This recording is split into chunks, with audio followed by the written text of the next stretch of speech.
بڑے نصیبوں والے ہیں اور مبارکباد کے مستحق ہیں وہ لوگ جو اس وقت حرمین شریفین میں ہیں، اور مبارکباد کے مستحق ہیں اور نصیبوں والے ہیں وہ لوگ جن کو اللہ تبارک و تعالی وہاں پر بلاتے ہیں، عمرے اور حج کی توفیق اور سعادت انہیں عطا فرماتے ہیں۔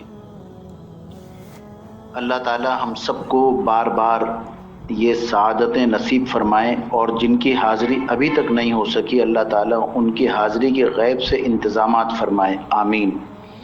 مدینے جاؤں پھر آؤں، مدینے پھر جاؤں، تمام عمر اسی میں تمام ہو جائے۔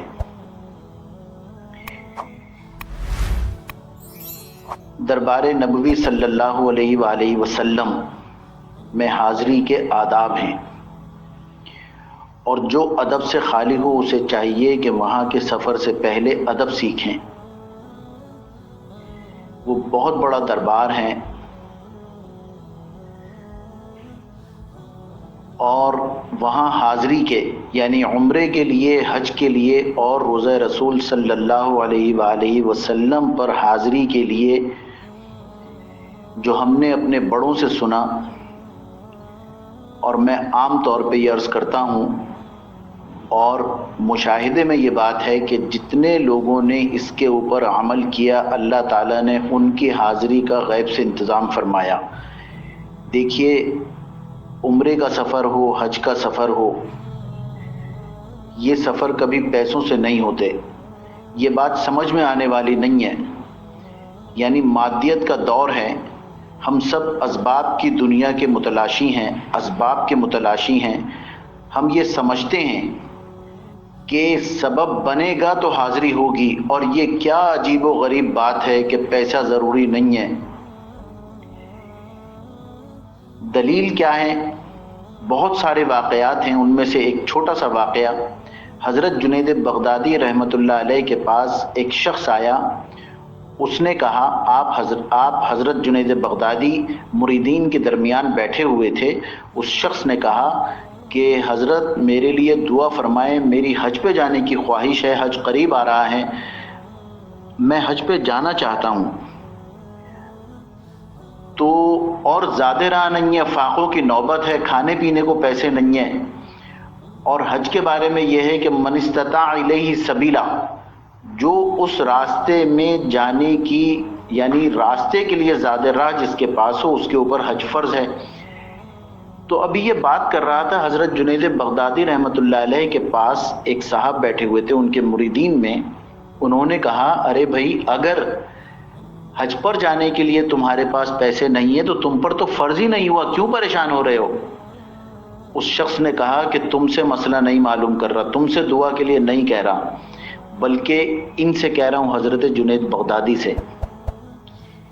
حضرت جنید بغدادی رحمۃ اللہ علیہ نے جیب میں ہاتھ ڈالا، ایک سکہ نکالا، ایک درہم، اور وہ اس شخص کو دیا کہ جاؤ، میں دعا کرتا ہوں کہ اللہ تمہاری حاضری کو مقبول بنائے، حاضری بھی ہو اور مقبول بھی ہو۔ پھر یہ شخص چلا ہے، گھر جا رہا تھا، راستے میں کہیں پر کھڑا ہو گیا، جیسے کوئی کسی سواری کے انتظار میں ہوتے ہیں۔ اتفاق سے ایک قافلہ قریب سے گزر رہا تھا۔ انہوں نے کہا کہ کہاں کا سفر کا ارادہ ہے؟ یہ خاموش رہا۔ اس نے کہا کہ دیکھو ہمارے قافلے میں، ان لوگوں میں سے ایک نے کہا کہ دیکھو ہمارے قافلے میں ایک شخص بیمار ہو گیا، لہٰذا وہ اس سفر میں نہیں جا رہا، ہم سب حج پر جا رہے ہیں، اس کی ایک سواری یعنی ایک اونٹنی ہمارے پاس ہے، وہ خالی ہے، اگر تم حج پر چلنا چاہتے ہو تو وہ تم لے لو اور اس پر سوار ہو جاؤ۔ اس شخص کو اور کیا چاہیے تھا؟ اس نے اللہ کا شکر ادا کیا، نم آنکھوں کے ساتھ اس اونٹنی پر سوار ہوا۔ راستے میں باتیں ہوئیں تو اس نے کہا، کہنے لگے کہ تم کہاں کے رہنے والے ہو؟ کہ میں بغداد کا۔ کہا کہ اچھا تم اسی شہر کے رہنے والے ہو؟ تو اس نے کہا کہ میں کس سے تعلق ہے؟ کہ حضرت جنید بغدادی سے میرا تعلق ہے، میں ان کے مصاحب میں، ان کے یعنی ان کے مریدین میں ہوں، میں ان کے معتقدین میں ہوں۔ یہ سننا تھا کہ لوگ، ظاہر ہے کہ جنید بغدادی کا ایک نام تھا، تو ان لوگوں نے خاص طور سے آؤبھگت شروع کی اور خوب بہترین طریقے سے انتظامات کیے اس شخص کے لیے، اور کوئی جہاں یہ پیسہ دینے لگتا اس کو منع کرتے کہ نہیں نہیں نہیں، تم اتنے بڑے بزرگ کے معتقد ہو اور تم تو خوش نصیب ہو، کیا تم ان کی زیارت کرتے ہو، ان سے ملتے ہو، تم ہمارے مہمان ہو۔ یہ شخص وہاں رہا، اس کا وی آئی پی وہاں پر ان لوگوں نے ٹریٹمنٹ کیا، بہترین طریقے سے اس کی آؤبھگت ہوئی، مہمان نوازی ہوئی، واپس آیا حج کر کے۔ جب لوٹا ہے حضرت جنید بغدادی کی خدمت میں حاضر ہوا، حضرت جنید بغدادی رحمۃ اللہ علیہ نے دیکھتے ہی پہچان گئے اور پوچھا کیا معاملہ ہوا، کیا ہوا؟ تو اس نے روتے ہوئے کہا کہ حضرت یہ سارا واقعہ ہوا، اور پورا واقعہ بتایا، اور وہ سکہ واپس کیا کہ اللہ نے آپ کے اس ایک سکے میں اتنی برکت دی کہ یہ بچ بھی گیا اور میرا بہترین طریقے سے ان لوگوں نے اکرام بھی کیا۔ تو میرے دوستو، ارادہ تھا، نیت تھی۔ تین چیزیں ارادوں پر ہوتی ہیں، یہ بات یاد رکھیے، ارادہ ہوگا، نیت ہوگی، لیکن شرط ایک ہے، وہ شرط بعد میں بتاؤں گا۔ نیت اور ارادہ کس چیز کا؟ اے اللہ میں حج پر چلا جاؤں، اس کی نیت ہوگی، ارادہ ہوگا، انتظام اللہ فرمائیں گے۔ اور حاضری کا طریقہ جو میں نے شروع میں عرض کیا، بزرگوں کے سے ہم نے سنا، 3 کام کر لیں۔ ایک یہ کہ آذان کا جواب دیں جب آذان ہو رہی ہو۔ آذان جہاں پر بعض ممالک ایسے ہوتے ہیں جہاں یا بعض جگہیں ایسی ہوتی ہیں جہاں آذان کی آواز نہیں آتی، تو آذان کے وقتوں میں کوئی ایسا سسٹم لگا لیں کہ آذان کی آواز آئے، آذان کے الفاظ کے ساتھ اس کی ادائیگی کریں، اس کا جواب دیں۔ جب آذان ختم ہو جائے تو فصلی علی رسول اللہ صلی اللہ علیہ وسلم، آپ صلی اللہ علیہ وسلم پر درود سلام بھیجیں، یعنی درود ابراہیمی۔ اس کے بعد آذان کے بعد کی دعا، اللہم رب ہذہ الدعوۃ التامہ والصلاۃ القائمہ آت محمدا الوسیلۃ والفضیلہ، یہ پڑھیں۔ اور یہ پڑھنے کے بعد پھر 3 مرتبہ پڑھیں، لبیک اللہم لبیک لبیک لا شریک لک لبیک ان الحمد والنعمت لک والملک لا شریک لک۔ سکون اور اطمینان سے یہ پڑھیں اور بعد میں پھر دعا کر لیں۔ ساری دعائیں کریں، پہلے حج کی دعا کر لیں اور پھر اپنی جملہ جتنی دعائیں ہیں وہ کر لیں۔ دوسرا کیا ہے کہ ہر نماز کے بعد، نماز میں سلام پھیرا، فرض نماز کے بعد جو سنت اذکار ہیں، استغفر اللہ، اللہم انت السلام ومنک السلام تبارک یا ذا الجلال والاکرام، لا الہ الا اللہ وحدہ لا شریک لہ، لہ الملک ولہ الحمد وہو علی کل شیء قدیر، اللہم لا مانع لما اعطیت ولا معطی لما منعت ولا ينفع ذا الجد منک الجد، اللہم اعنا علی ذکرک وشکرک وحسن عبادتک۔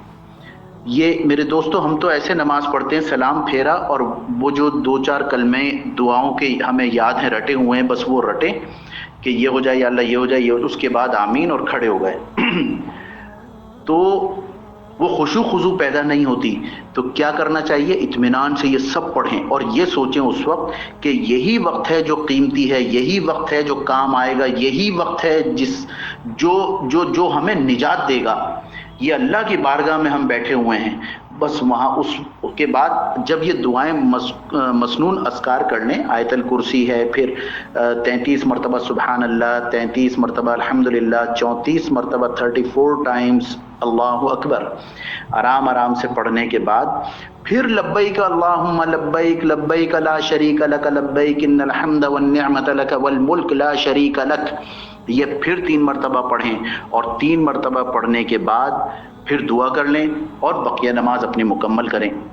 دوسرا طریقہ۔ تیسرا، یعنی یہ تینوں کام کرنے ہیں۔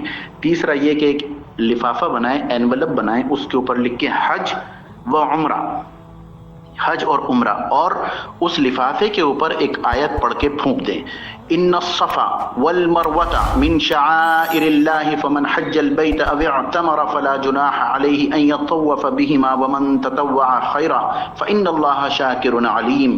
یہ ایک مرتبہ پڑھیں، اس لفافے کے اندر پھونکیں اور کچھ پیسے اس میں رکھ دیں، 100 200 150 10 5 جو بھی کچھ اس وقت جیب میں ہے وہ اس میں رکھ دیں، اور روزانہ یا جب یاد آ جائے یہ معمول بنائیں کہ کچھ پیسے اس میں 2-4 روپے 10 روپے 20 روپے رکھ دیا کریں۔